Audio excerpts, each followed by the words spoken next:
Hello everyone. Thought I'd give something a try, something I'd never done before. Videotaping myself.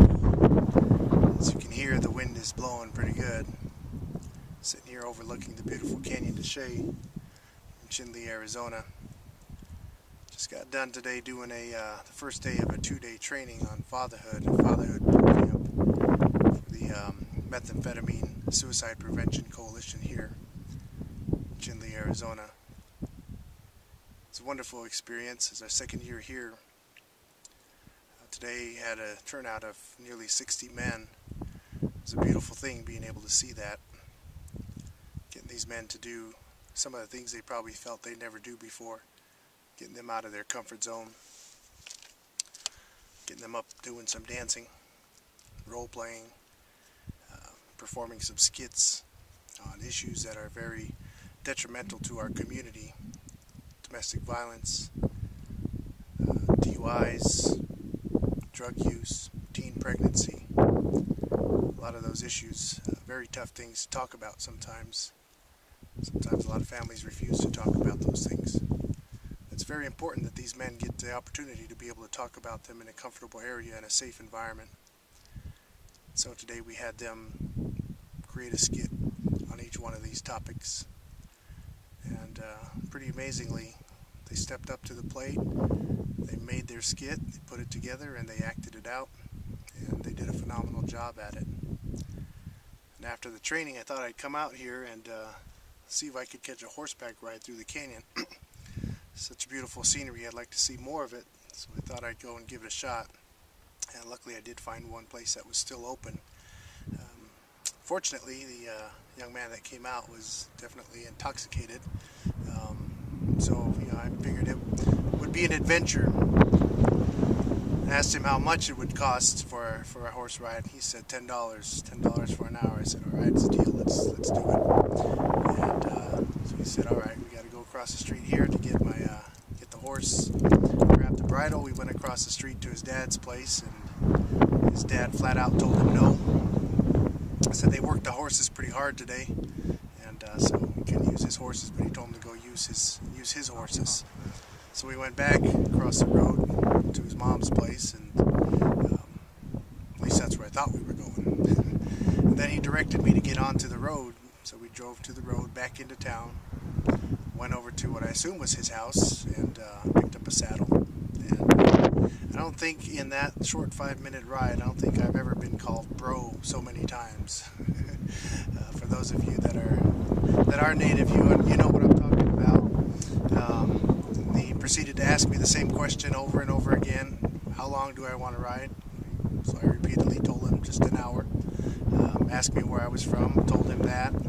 Asked me my name about 3 different times as well. So it was an adventure. It was fun. So we got the saddle, went back out there, and went to go saddle up the horse, and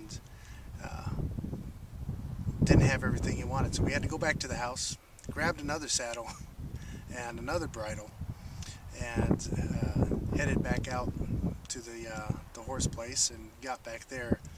And as he's having the other guy get the horse for me, truck pulls up, and it was his mom. Pulled up next to him and proceeded to let him have it. Just kind of got after him right there, and so I assumed at that point we weren't going to go for a horse ride. And she was speaking to him in Navajo, so I didn't understand what she was saying, but I did understand the word cops. And I guess they had called the cops on him, told them he was taking the saddles. They didn't know where they were taking. They obviously didn't recognize my car, so they got after him a little bit more, and this poor guy just stood there and listened and bowed his head, and there's really not much he could say about it. So told the young man that drove Grandma out there, and told her that saddle's back there if you want to take it. I guess we're not going to go for a ride today. And she said, no, I'm sorry. He wasn't supposed to be taking those things. So they got the saddles, and I stood there as I was driving away.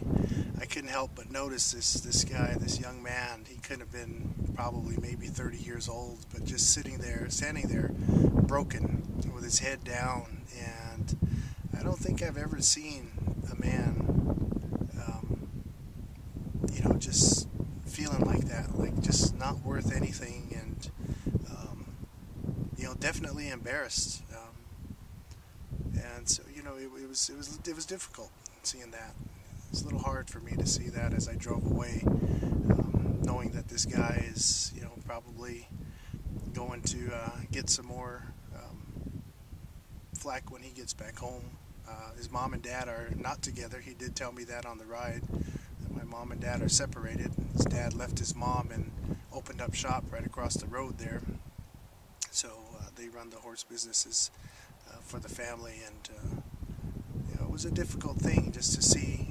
When we went to go dad's part of the business, and his dad kind of asked him what he was doing, and again in Navajo said something to him, but I could understand just by his body language and the tone that he said to his son, "I thought you weren't going to be drunk anymore." And his son just stared at him, and he walked away. He said, "All right, well, let's go back to the other place, go over there and get those horses." And his dad was obviously not very proud of his son at that moment.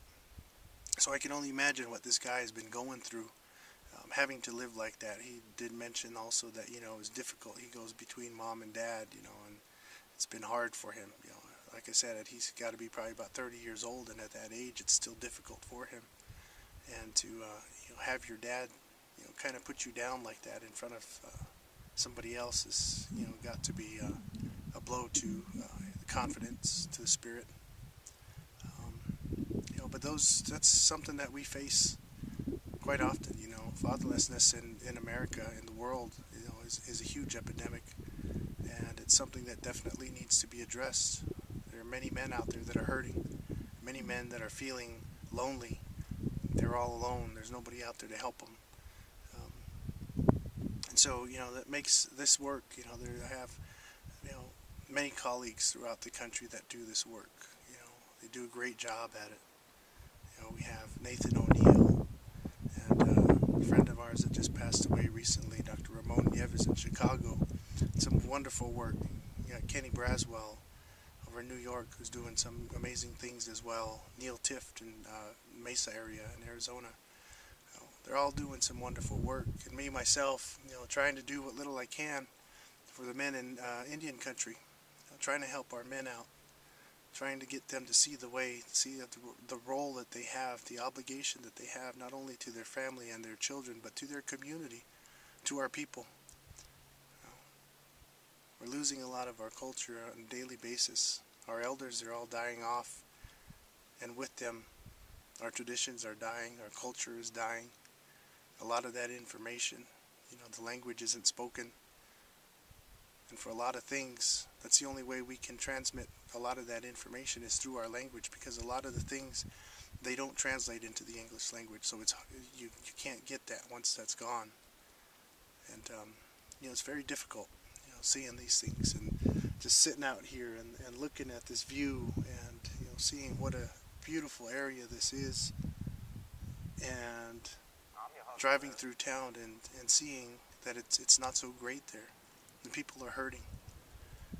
So today's training, it was wonderful. It was great to see these men up there, older men, or some of them that I would call our elders, 60, 65 years old, up there with these young men, acting out skits about teen pregnancy, things that they probably never thought they would ever do. There's a little bit of reluctance, but they did it. They did it together, and it was wonderful. It was great to see that these men can pull together and accomplish great things, and have fun doing it and appreciate it. So I'm looking forward to tomorrow. I'm looking forward to going back again. Last year was a wonderful experience, and this year is even better. Working with the Methamphetamine Suicide Prevention Coalition out here has been a wonderful thing, and I'm very appreciative of them having me come out here, giving me the opportunity to talk with some of these men, and hoping that they get something out of it. So I appreciate you guys taking the time to listen, and hope I didn't bore you too much. And if this went well, then maybe I'll do it again sometime. Thank you.